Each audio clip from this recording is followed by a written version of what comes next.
It's time for the main event. It's the Shoeshine.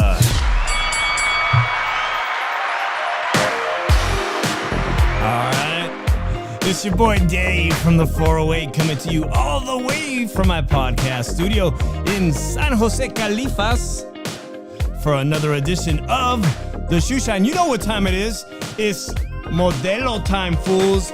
Drew, I had to bust out the Modelo because this weekend in Fresno, California, a lot of the homeboys and the Chicanos will be drinking Modelo, but not to get everybody riled up. I gotta keep it real, Drew. I gotta keep it real. Modelo, I don't think it's as good as 805's white label cerveza. If you're into Mexican lagers, I hate to say it, but I like the 805 California cerveza even better. Don't hate me, Fresno. All right, let's say what's up to my co-host all the way from the city of brotherly love, Philly Irish, Drew Evo. What's happening? ¿Qué pasa, homie? Talk to me. Nothing much, Steve. Oh, come on, Drew. I know it's late. I know it's nearly midnight on the East Coast, but we got to pull through because I know you got some great news. You got a new work schedule coming up, so we're going to be more biologically in sync. Our energy levels will be matched up, and I'm very excited about that. So everybody wish Drew good luck going forward on his new job venture. Let's get into the hell of a weekend because the world seems to be falling apart, and we're on the verge of World War III. And some of the greatest Ukrainian boxers, I'm talking the Klitschko's, one of your favorites, Lomachenko. I seen him all suited up to fight for his country, and Victor Postol had to pull it together and fight a very hot up-and-coming Gary Antoine Russell, the brother of Gary Russell Jr., and he took a loss this weekend in a very exciting Showtime card. The Showtime card was a banger. I did not expect that Showtime card to be so good this weekend. We got a new world champion, Drew, by the way, at super flyweight, and it happens to be the product of Argentina.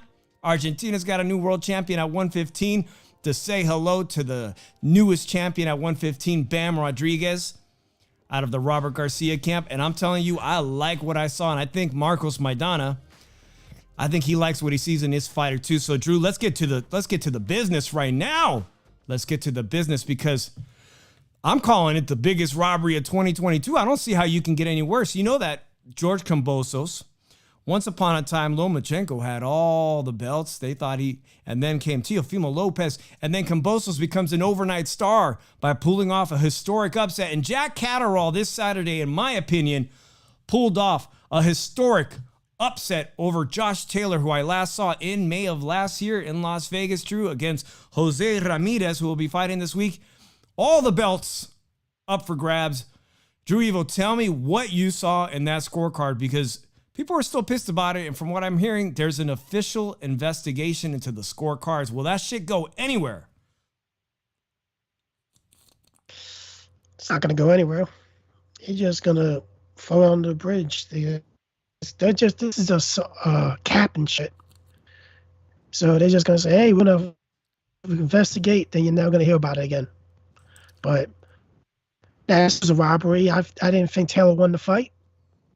I don't know how Andre Roy scored three after the first 3 straight rounds for Taylor and everything. So I really think Taylor lost his fight. I'm not on the point deductions because the referee was horrible. Yeah, that was one of the most. That was one of the worst performances from a referee. Getting involved in a championship fight, not just a championship fight, but for undisputed, the way he got involved. And it seemed like later on in the fight against Taylor, he felt like he just had to deduct a point from Taylor because he had taken a one away from Catterall. But even then, bro, with everything said in the first half of the fight, with Catterall outboxing him, and I think I had Catterall easily up 5 rounds to nothing, and then taking into account the first time Josh Taylor has ever tasted the canvas, walking into a Catterall shot and the point deduction, how in the world did they come up with these scorecards today? I mean, Jack Catterall should be sitting high on a hill like Kambosos. picking his next opponent for a big world title shot to get all the belts. He could be missing out potentially on millions and millions of dollars. Drew, Judge E and John Lewis, he had rounds 2, 3, 4 going to Taylor easily. These wide scorecards, home cooking to the fullest, man. And I know that there's an investigation going on, but you're probably right about that, Drew. These investigations usually don't amount to jack shit. Let me say what's up to everybody. Sonteo Media, I'm looking forward to your phone call. He's going to be giving us a phone call. If you haven't watched Sonteo Media's video interview with Jose Ramirez, the former unified 140-pound champion, make sure you're going to check that out later. We're going to talk to him on the phone. Nopal, shout out to you. Punch Smollett, shout out to you. Haplotype, thank you. Nopal, of course. Let me know in the chat who's driving down to Fresno, because that you guys are going to have an exciting card. I'm very excited for California. I can't get to it, but I'm excited for all my brothers and sisters who are going to be in the Fresno area to watch this. Jose Ramirez needs a win. Drew, Josh Taylor's walking away. He said, I'm moving up to welterweight. He says, I won that fight. Whatever. I'll give Catterall the rematch. You think in one way, it's sure, he's saying I'll give him the rematch, but at welterweight, at 147 pounds, he says his business is done. He is done with his business at 140. All the belts are up for grabs now. This gives a path to Teofimo Lopez. It gives a path to Jose Ramirez. Drew, what the fuck is going to happen with the 140-pound division? Tank's going to get those belts. They're going to find a way for Tank to get the belts and hold the division hostage. You think Tank's going to go from paper champ to legitimate champ at 140? But what about that? What about Teofimo Lopez, who also had to leave the division after losing to Kambosos, and Kambosos getting the rightful nod there? You got him. You got the former champion Jose Ramirez fighting this weekend, who wants a claim. You've got Chon Zepeda on Top Rank, who's ranked very high. He's due for a fight. And hey, let's not forget about Regis Prograis, who he's rolling with a unique promotional company. Pro Bellum, I believe, is his new outfit. What about him too? Guys, let me know who you think. Chicano Prophet already says easy belt for Tank to snatch, but yeah, because there's a lot. There's 4 belts that are going to be up. Yeah, because, Tank has the WBA version of that belt, and they're probably going to make that fight with Wally now for the main belt of the division, since if Taylor's going to vacate. So that's already, you're not going to have undisputed because how the way they're doing with Tank. So you're not going to have undisputed at 140. In many ways, you're right about that. I feel like, man, what it took to get those 140-pound titles unified last year in May, it's almost like the lottery, bro. It's like how it doesn't happen often and it doesn't happen quickly. It's a wonderful thing when you've got 2 champions who've got 2 of the belts and they agree to fight, which is like what we saw with the 154-pound division that I hope to see rescheduled for this year with Charlo and Castellanos. I hope to see that fight. It's not going to happen that often. Chicano Prophet says, smash the like, guys. Thank you so much, Chicano Prophet from Chile. And remember, the phone lines are open, guys, if you want to engage me and Drew. We're running a little late today. Of course, I had some technical difficulties with Skype. You can call us at 702-710-3627. Let me know who you think is most likely to succeed back at 140 pounds. I know that Jose Ramirez is going to be taking on a very exciting Puerto Rican former champion in Pedraza. That fight on ESPN Plus 2 is going to be fireworks. And I'm curious to hear Sonteo Media's about his interview, if he calls us, with the former champion, because from what I saw from that interview, Drew, it sounds like he can't wait to move up to welterweight too. And it always seems like a lot of the guys at 140, they know the big money's at 147 and they know it's hard on their body to stay at 140. And so they have to move up. And Josh Taylor, man, he looked emaciated. I don't know if the weight was an issue, Drew, but he got outboxed flat out. My only disappointment is that Catterall, El Gato, took his foot off the gas in the last 2 rounds. Drew, how did you have those last 2 rounds? Did you think Taylor did enough to win? I didn't think he won the fight. So I thought he probably won the last 2 rounds, but I didn't think he won the fight. I think I had Catterall ahead by I had an 8-4 Catterall with the knockdown. With the knockdown. And, you know, of course, we talked about those stupid point deductions kind of screwing up the scorecards. But even then, these scorecards, they're hard to justify. And the ESPN commentators made point of that, saying, hey, man, there's something going on with how long this shit is taking. But look at the total punches, man. It doesn't take, you don't have to be clicking the CompuBox to know who won this fight, just merely by watching. And Catterall thrown 357 at 255, landed 166 with a 46% connect rate. Flat out outboxed Josh Taylor. I think Josh Taylor's finest performance, Drew, is actually what he did to Jose Ramirez in May of last year. I honestly think that was his finest performance. This was a shadow of the guy I saw, the Tartan Tornado. We got a phone call, so let's take it on the Shoeshine right here. 909, you are on with the Shoeshine. Hey, what's up? This is Sonteo Media. Sonteo, bro. Hey, thanks for calling us. It's Sonteo Media, everyone, part of the HCP extended family. I saw all the interviews, but you've been putting out some great interviews with Robert Garcia's camp, and you got a really in-depth one. You put it up on Instagram, on YouTube, with the former unified 140-pound champ, Jose Ramirez, out of Fresno, who will be headlining that card. Brother, tell me, how do you see him in camp? You've been watching him in sparring. Is he ready to make a statement win this Saturday, March 4th, against a former Puerto Rican 2-division champion? Oh yeah, he's more than ready. He's been working hard in the gym. He's been, like he's said in previous interviews, this kind of woke him up and made him sharpen some tools in his bag that he hasn't worked on in a while. So, like he said in interviews, when you're winning and winning and winning, you kind of fail to reflect sometimes. So I saw him doing a lot of those pool noodles, you know, kind of how Eddie Reynoso does with Canelo. Right. Working on some of his defense, working on his head movement, working on dipping at his waist. He got some interesting sparring. He let us know who some of his sparring was in that video. He let us know that he's in there with undefeated Ray Murataya, who's 14-0, super talented. He's right up there, right after Virgil and Bam, like the next tier. I would put Ray Murataya right in there, 14-0. He's from Fontana, 10 knockouts. Yeah, we just saw him recently in action. And what about Rocha? Was he working out with Rocha too? He was working with Rocha. Robert has a really good relationship with both Ronnie Rios and Alexis Rocha. Anytime they need sparring, there's plenty of 122-pounders for Ronnie Rios. He was doing a lot of work with a guy who's like 2-0 from Mexico. His name is Arturo Cárdenas. He goes by the nickname Sawayo. So they were getting a lot of work. I saw them go 4 or 5 rounds one day. But Alexis also gets in there with Jose. Jose mentioned that he's doing a lot of rounds with Giovanni Santillan from San Diego. Very impressed with him. Yeah.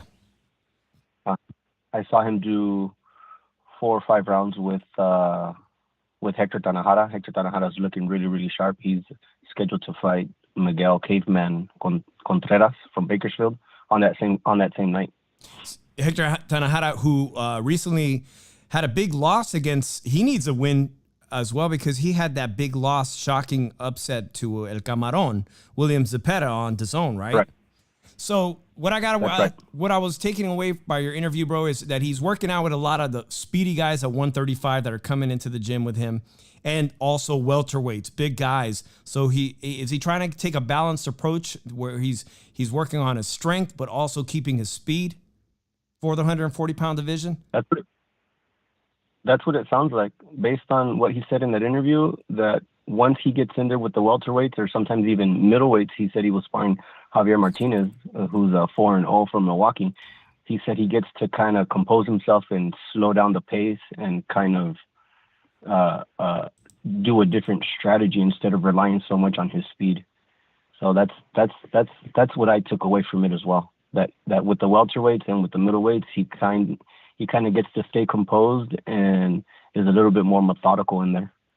So I was telling. Unfortunately, go ahead. Unfortunately, I didn't get to see him versus the middleweights. Anytime I was in there, I saw him against the lighter guys. Because, I mean, we've all seen it. If you saw him recently on DAZN when they had the Fresno card with Mikey Garcia, when he's not in fighting at his fighting weight, he's a much larger guy. What do you speculate is his walk-around weight? I would speculate he's 20 pounds over 40. Walk around 160 or so. Okay, well, he looked pretty larger, and what I'm gathering is that, from everything I could gather, bro, is that he intends to move up to welterweight at some point very soon as well. Like Josh Taylor just is vacating all these titles, but here he stands at a really, really good chance to regain a world title at 140. So do you think he's going to go on that quest right now and maintain at 140, go forward, see how he does against Pedraza, and see how everything falls into place for an opportunity to regain a title? Yeah, I think in the media conference call that he had, that, when was it, last week, Thursday, I think, he said that he would like to capture another title at 140 and then move to 47. Those were his exact words. You know what was most exciting to me? He doesn't care. He doesn't care if it's against Josh Taylor. He doesn't care where he gets it, but he wants another title at 140. You know, I think Drew Evo, even though he's not saying it. Drew, are you salivating at the prospect at possibly both being a top rank that Jose Ramirez might fight somebody like Lopez? Teofimo Lopez? And Sonteo, do you think that's a possibility? As all these titles become available? I think it'd be on the table. I think he has one of the best managers in boxing. And I think they look at all the offers on the table. Well, I like to hear what Drew has to say. Like, the only way I could see a Teofimo versus Ramirez fight is they both win. They just keep Teofimo, they both get on the winning track again. And like with these titles getting vacated and everything, we already know the WBA. We can count that out the picture. There's no undisputed going to happen, so the WBA is going to be out of picture because I believe Tank versus Rawley is probably going to be for the real WBA championship since it's being vacated. So these other titles you have to go with possibly Cepeda's should have got the next crack at Taylor. So I think Cepeda versus Teofimo would be a good fight. I think Cepeda versus Jose Ramirez would be a good fight, but I think the next one that should really, whoever gets a shot at these titles, I definitely think Jose Cepeda should be in this conversation. I like that too, Drew. What about the likes of Gary Antoine Russell, who just totally wiped out Victor Postol from the Ukraine? And Victor Postol is a guy who's been in there with all the champions, a former champion himself at 140 pounds. Sonteo, did you get to watch that? Were you impressed by him? Do you see him as a contender now at 140? No, I didn't see it, but to have done that to Postol when Postol's been in there with everybody, that's a statement. I think so too, man. I appreciate that. Hey, let everybody know where they could find these videos later when they're done with the Shoeshine if they didn't catch them, because I think it's really insightful to get an idea of what former champion Jose Ramirez is thinking in his head before we see him this weekend on ESPN+. What's your YouTube channel?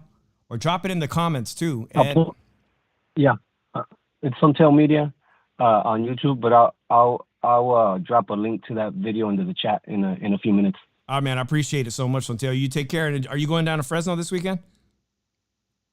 I wish I can't get out of some responsibilities that I have on Friday, but I wish I could. All right, man. Well, then enjoy the fight on TV, man. Appreciate the videos and thanks for the call.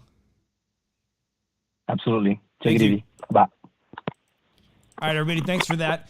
That's our homeboy Sonteo Media, who has been keeping an eye on what's going on in the Robert Garcia gym, Drew. And I took that call because, well, hell, shit.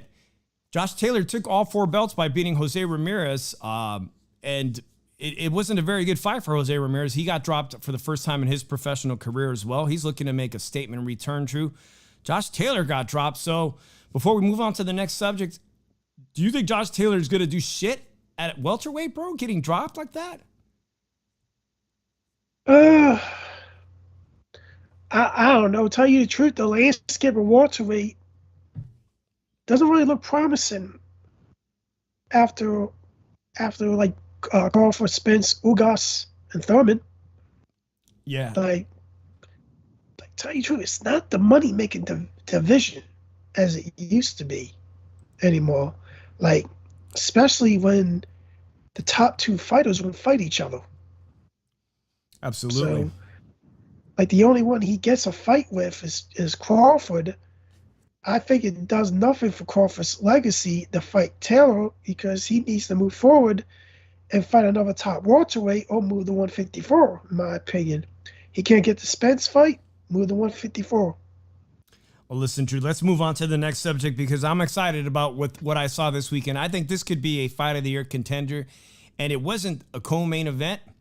It was actually the very first part of the Showtime televised card, and that was between the longest reigning 150-pound champion, Ancajas from the Philippines, versus this 2016 Olympian. And the story, Drew, is that the 2016 Olympic teams, man, they wiped out everybody on Showtime. They came up with some big upsets because, like I was saying, Marcos Maidana got his fighter, which goes by the name of Fernando Martinez from Argentina. Drew, he was sporting some really cool mohawk. It had like blue highlights, gold in the front, blue in the back. I thought it was pretty cool. But let's talk about landing over 400 power punches, which is, I believe they said, was a record in the 150-pound division. Totally upsets the 6-year champion, IBF champion Ancajas, becomes the latest champion from Argentina. We haven't seen one in many years. Of course, we're all kind of hoping someday that Sergio Martinez might come back and win a championship at 46 years old, but that's unlikely. We got a new one. If you're a fan of the Argentinians, what they've done in the sport of boxing, this kid is damn exciting. And the reason I'm so interested in him, Drew, is because this weekend we got Chocolatito returning to the ring against a Mexican fighter in Julio Cesar Martinez. Julio Cesar Martinez says, I don't care if my resume is thin. I'm going to beat Chocolatito with the help of Eddie Reynoso this weekend on the zone. I'm moving up from 112 to 115. We talked to Sonteo a couple of weeks back because that kid Bam Rodriguez is now the champion at 115, and we've got another new champion. I think these two guys are on a collision course. I know it's not easy to make this between PBC Showtime fighters. I know it's not easy, but we never know, Drew. What were your thoughts on the performance by this Argentinian guy? Non-stop action fighter, man. 400 power punches? That's crazy. 400 power punches. I'm surprised the dude survived 400 power punches. At the end of the day, like, somebody that lays 400 power punches on you, you would think that dude would get knocked out or stopped. And that's what's crazy about it. But, those 115 pounders can really take a beating. Yeah, it's one of the most exciting divisions, bro. To me, 115, 118, it's always been. I know that a lot of people, casual fans, don't like to watch the smaller weight class fighters, but if you want to see the most offensive output and just guys with the fastest hands, guys that can take, like you said, a lot of punishment, that lower weight class is where it's at. And we're going to see more of that this weekend in the aging champion, former champion, Chocolatito, versus a young Mexican champ, man. And remember, I was telling you that he's fighting a replacement fighter in Martinez. Replacement fighters have been coming through lately in 2022. Martinez is a last-minute step-up. Eddie Reynoso gave him the sign-off and said, go for it. I believe in you. Let's do this. And Chocolatito, he's kind of old at this point, man. He's been in a lot of wars. We'll get to that prediction. But I want to send a shout out to Maidana, who probably will never return to the ring. It don't look like it. If you saw what he looks like this weekend on TV, it don't look like he's going to be fighting Drew. But he's got a champion of his own, man. And that's the next step in boxing.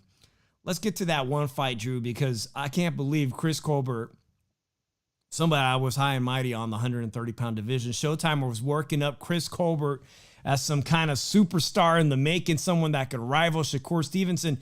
It was like 6 months back. I remember Chris Colbert went up against Shakur Stevenson on ESPN, and Chris Colbert was getting all the rave reviews. And I think you said you fell asleep watching Shakur Stevenson months back. It could have been a year ago, but we got to see both of them on the same night, virtually at the same time. And Chris Colbert was putting on a show, and Shakur Stevenson was doing the old boxing routine, the sweet science routine. Not exciting. What happened to Chris Colbert in Las Vegas, bro? I didn't think he was into it. He wasn't into getting his ass whooped? I didn't think he was into the fight. You got knocked the fuck out, man. No, he didn't get knocked the F out, Yeah, but he he got knocked got the fuck dropped. out. He got knocked the fuck down. He got knocked the F down, bro. First time getting dropped on the floor. The guy has, okay, first of all, let's give credit to this guy, Hector Garcia, a member of the 2016 Dominican Olympic team, over 300 amateur fights, dwarfing the amateur record of Chris Colbert, the flashy fighter. This guy doesn't even have a dedicated weight class. He's coming in as an Olympian, ready to fight at 126, 130. I think they even said he'd fight at 135. Chris Colbert's supposed to come to Vegas. He's a New York fighter, a Brooklyn guy. Everyone's high and mighty. They got his first fight at the Cosmopolitan, a great place to watch fights in Las Vegas. It was supposed to be a showcase. Hector Garcia's the last minute replacement with 3 weeks to prepare, barely, and does that to him. What did you see in this guy Hector Garcia that shut up Chris Colbert's offense, bro? Because Chris Colbert was clowning around a lot. Pressure. Did you like how he controlled the distance? I know I had sent you this video, man. Yeah, he controlled the distance well, but he's a good counterpuncher also. Excellent. If you look at it, so Colbert just got caught and he knocked, and I don't know. Colbert, man, I think he took this dude lightly, but I'm not putting that as an excuse. The dude got his ass whooped, and I don't really think we're gonna really hear too much about Chris Colbert again. You know, there's been fighters who went on to have great careers, even though getting outclassed early on. Somebody out of New York that I can remember still having a great career was Paulie Malignaggi after getting beat up really badly against Miguel Cotto, and still moving on. Paulie Malignaggi went on to have a successful career. It was almost like a lesson that Paulie was greatly outclassed, and he learned a lot from that fight. So I'm not sure I buy into that Chris Colbert ain't gonna amount to shit, but he definitely got exposed. You know what the difference is? Like, Colbert is in this PBC crap that they only fight once a year. And we're not going to hear from him till next year and everything. And then they're going to say, no one's going to give a fuck about him after a year layoff. So that's the part. Every PBC fighter, they fight once a year. So it's interesting you're bringing up PBC because I don't understand this, and I want to ask the chat. If you hear this later on in the replay, don't forget to give us a thumbs up. It really helps with the algorithm. Everybody knows about that. Share with a friend or hit the subscribe if you've never subscribed to the Shoeshine. But Drew, here's the deal with this Chris Colbert fight. He was supposed to fight Roger Gutierrez, who holds a 130-pound title. He was supposed to fight the championship. This was supposed to be Chris Colbert's big stage, Las Vegas first fight for a world title. And somehow, Roger Gutierrez comes down with COVID, okay? So he can't fight. But the show must go on for Chris Colbert because he's the star. Even though he doesn't have the title, he thinks the show must go on. Why the hell did Chris Colbert and his team say, well, wait, hey, we've been training. We're training for the world title. We will sit and wait. Somebody explain to me why they took a fight against a very dangerous Olympian with over 300 fights, with a wealth of experience. It's like they didn't watch tape on their opponent, and they went in there with complete overconfidence. Colbert coming in to do some showboating, and it didn't pan out for him. I don't even think he watched tape. I honestly don't think they studied their last-minute fighter, and I don't understand why they would put Colbert in against a 2016 dangerous Olympian when he was ready to be for a title fight. You know, now he can kick rocks on getting that title fight. He's got to go sit at the back of the pack. What PBC will do to rebuild his career, I don't know, man. I'm more excited, Drew, about two real legit champions and Shakur Stevenson fighting later on this year. April 30th, I looked into that versus Valdez. Those tickets are going to be expensive, man. Those tickets are going to be very, very expensive. All right, so what did you guys think? Knocked Out by Kenny. Yo, what's up, man? Thank you for coming by. Shout out to Knocked Out by Kenny. Everybody subscribe to his channel. Drop a link on his new channel and his content. You know, it's always hot with him in a milk car doing. So thank you for stopping by. So Chris Colbert gets exposed. I know Kenny is from New York. We'll see what he does, how he bounces back from this, man. I'm hoping he can learn something from this. But what I didn't like, Drew, most about that performance is that Chris Colbert literally got on his bicycle for the last 2 rounds. It's like he basically knew that he was toast. He knew he was down, and he didn't want to get him further embarrassed, or he didn't want to get knocked out, man. He was on shaky legs. I didn't like that at all. Santel Media says that Hector Garcia had a mediocre performance for the Dominican Republic. If I remember correctly, I'll double check. It might have ended in a no contest. An Olympian nonetheless with an extensive amateur career, but somebody that came to fight. Somebody that came to fight. Oh, in his last fight, Hector Garcia didn't have an impressive performance. It's crazy. It's crazy in the world of boxing. Jack Catterall, I think you and I both picked him to not win. I think I even said the tornado was going to knock him out. And that's why I love the sport of boxing, not because of judges and their bullshit decisions, but because on any given day, undisputed champion could get wiped out like that by a lesser known opponent that's the 13-1 underdog, right? A 13-1 underdog getting the win. Shout out to Bruce Goes Boxing, Jazz, and more. And Bruce, I love jazz music, and I love when boxers put on a show and they're basically improvising. When you see a true master at jazz, somebody like a Terrence Bud Crawford in the ring, it's like jazz, man. It's like a great jazz improvisational performance. That's what I'm trying to say, Drew. Modelo got me buzzed. All right, one more thing. Knocked out by Kenny. Says Garcia definitely looked good this time around. A small win for my fellow Dominicans. A small win nonetheless, man. It put him in my book, on my radar. Shit, he might be deserving of a 130-pound title fight against a better-known opponent at some point. He definitely put his name on the map. So let's talk about this weekend, Drew. Let's get to our predictions because time is passing quickly.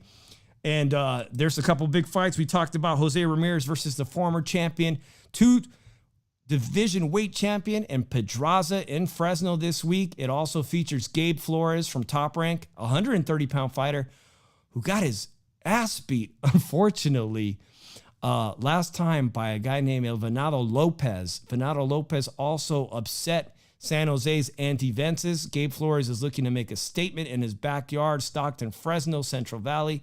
He needs a win, as well as we'll see Richard Torres, the heavyweight Olympian from Tulare, California, in his first professional debut on that card. Drew, Tulare, California is a farm town in the Central Valley, just in the neighborhood of Fresno, man. This is going to be a great card for everybody who gets to go out there and see it in person. Do you think the Puerto Rican-Mexico showdown this week will result in another win from Great Mexico and Mexican-Americans, or will Puerto Rico get the nod with the former champ Pedraza pulling out an upset?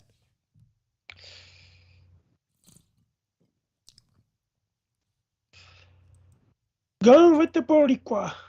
You're going with the what? Oh, Upset. man. An upset. Oh, Santel, you got to give it to Drew on this one. He does not think. So tell me why. Tell me why. I want to know, do you think something you saw in Jose Ramirez in his last performance that he's not going to improve from that, or he didn't learn from that?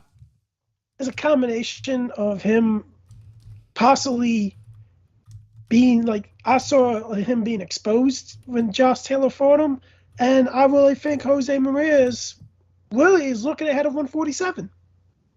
You think he might be overlooking, and that's dangerous when you overlook your opponent. So I want you to go and watch those interviews, and next Monday we'll see if you see all of Santel Media's interviews, if that rings true, and we'll see. But I do want to give my pick for that, and I'm going to go out with a dominant performance by Jose Ramirez, not just because I'm wearing his hat, but I'm buying into what he's saying. That, everything that he's been doing and putting in the hard work at Robert Garcia. Not only that, but he's got a hometown crowd. The last time he fought in Las Vegas, this is really interesting because me and Santel Media just missed meeting each other in Las Vegas. But there was only 4,000 people allowed, Drew, and there was like virtually the smallest media press passes allowed for media. They weren't giving out many of those. They weren't selling many seats. They basically fought in a like quarter of the capacities of the venue. It was beyond half empty, bro.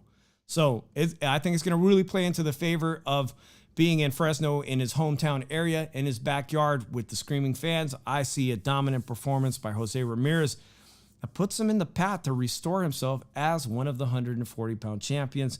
That's my pick. There's one more fight, Drew, I want to get to. And, of course, that's another great fight on DAZN, and that's Nicaragua versus Mexico.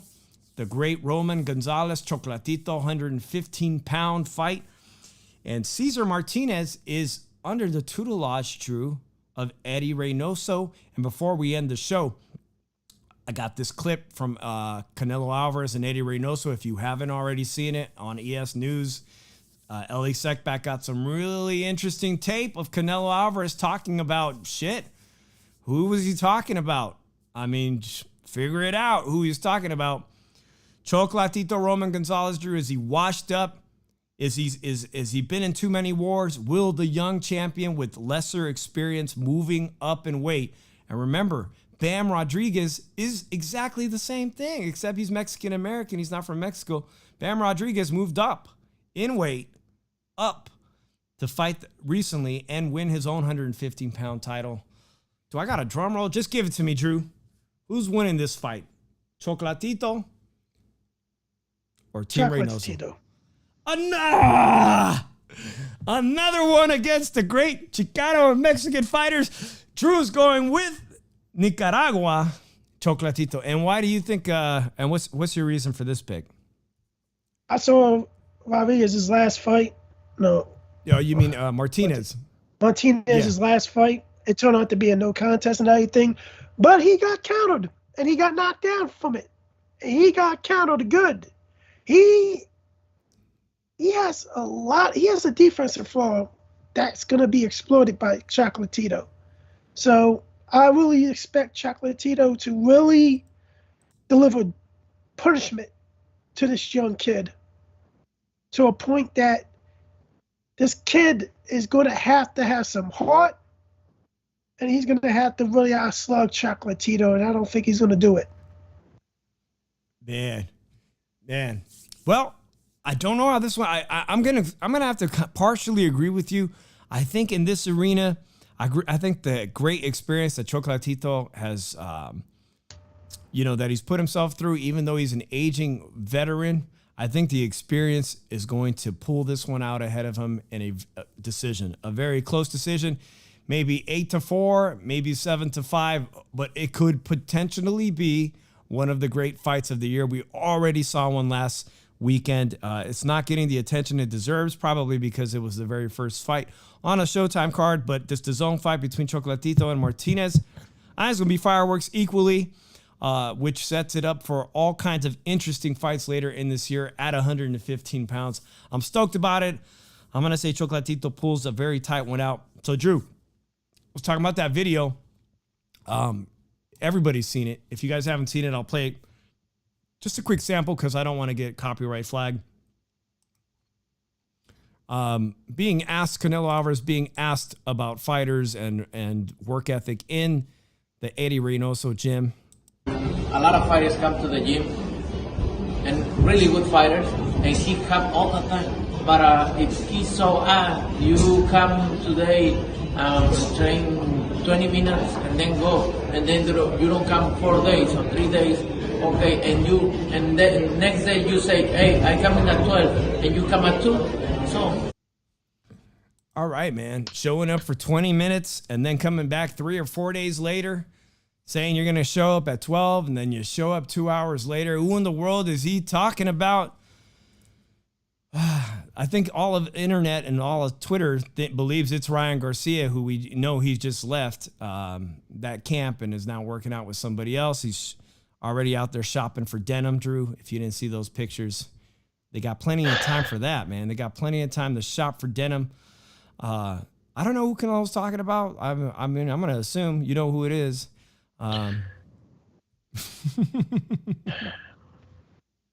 Drew's shaking his head. Guys, if you can, before we sign off, I want to know, And we're going to be signing off right now real quick. I'm going to give my parting words right now. Let's do it. Where's my music? Oh, shit. All right, guys. Every Monday night, it's the Shoeshine coming on after these 1,000 Calyx Boxes Power Punchers, part of the HCP. Manny Mac says, Andy Ruiz. Is he talking about Andy Ruiz? Oh, man. I know there's been some great debate on that. Guys, Canelo Alvarez just signed a $160 million potential dollar deal with Matchroom after he went to court against these guys, against DAZN, right? The big news, 3-fight deal potentially, 2 for sure. I got into a huge fight with some douchebag on fucking Twitter, so if you're watching this one, it's for you. It's not official that he's going to be fighting Gennady Golovkin. Okay, first of all, Gennady Golovkin has to beat Ryota Murata. Okay, that's not a given. So he's tweeting back at me, oh, look, you're wrong. I don't care. I'm not right all the time. So therefore, I don't really care. Like, if I'm not gonna argue with some random person on Twitter trying to prove me wrong, because at the end of the day, I don't care. Things are I'm flexible in life. Things change, right, Drew? The facts don't change. All right. The facts are Canelo's got a fight with Bivol, the Russian Bivol. All right, that's who he's gonna fight first. May 7th, Cinco de Mayo weekend, notoriously big weekend for Mexican-American fights fans. And Drew, I'm hearing some bullshit that the fight might be in Dubai. That's what I'm hearing. Dubai, for reals, Dubai. Oh man, not only do I gotta cough up extra money to DAZN, who said we would never pay for a pay-per-view, but now they're gonna have this great Mexican fight in Dubai, possibly. Oh, fuck. I know nobody's feeling that, man. On top of that, having to pay $60. The crazier shit than that, Drew, is I'm hearing that the WBA is putting a ban on Russian boxers having their national anthem sung. So Bivol will not be allowed to bring his flag into the ring or have his national anthem sung. Now, seriously, like, there's a lot of Russian people out there that are not down with what's going on in Ukraine. Thousands of people have been protesting against Putin's war on the Ukrainian people, the massacre that's going to slowly unravel. There's a lot of Russian people who don't fucking care for that.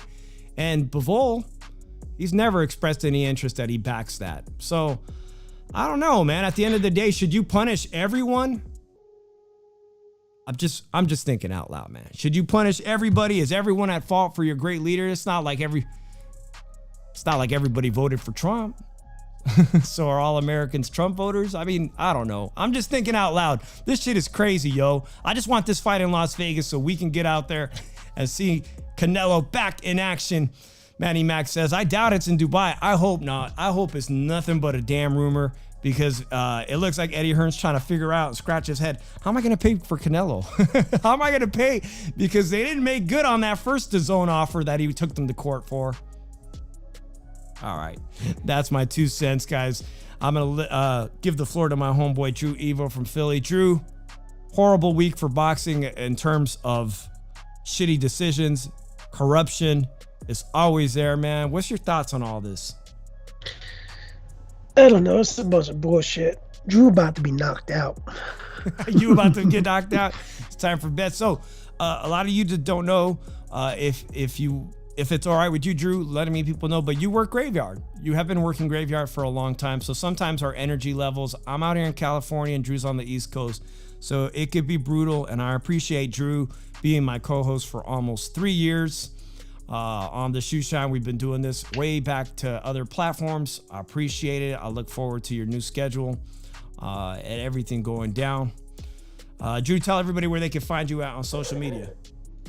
Drew Evo at Instagram, Drew Evo at Twitter. You can follow my gaming page, twitch.tv/Philly Irish Drew Evo. And make sure you guys follow him on Twitch, because once that boxing ESC game rolls out, you know Drew Evo will be taking on all oncomers on the Twitch platform for that boxing game. And I think I might get that video game too, man. That thing looks hot. All right, guys, I'm Dave from the 408, Drew Evo. We'll see you next Monday night, and we'll see how our predictions pan out. I think everybody here. Don't forget, if you haven't subscribed, to hit subscribe or share it with one of your boxing homies. I'm Dave. This is Drew. This is Shoeshine. See you guys next Monday night. We out. Peace.